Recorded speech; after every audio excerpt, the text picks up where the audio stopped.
చాలా చాలా ఫేమస్. అటుకులు ఉప్మా, ఇంకా అటుకులు చూడా అంటారు వాళ్ళు.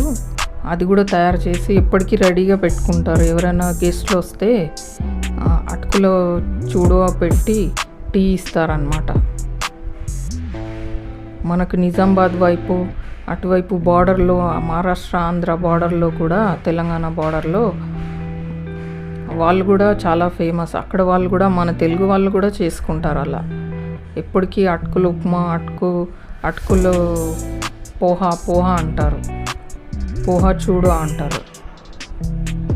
మనం వాళ్ళ ఇండ్లలోకి వెళ్తే అదే ఫస్ట్ పెట్టి టీ ఇస్తారనమాట, ఊరికే టీ ఇవ్వకుండా. చాలా బాగుంటుంది. ఇప్పుడు మనం ఆలు టమాటా వేసుకున్నాం కదా,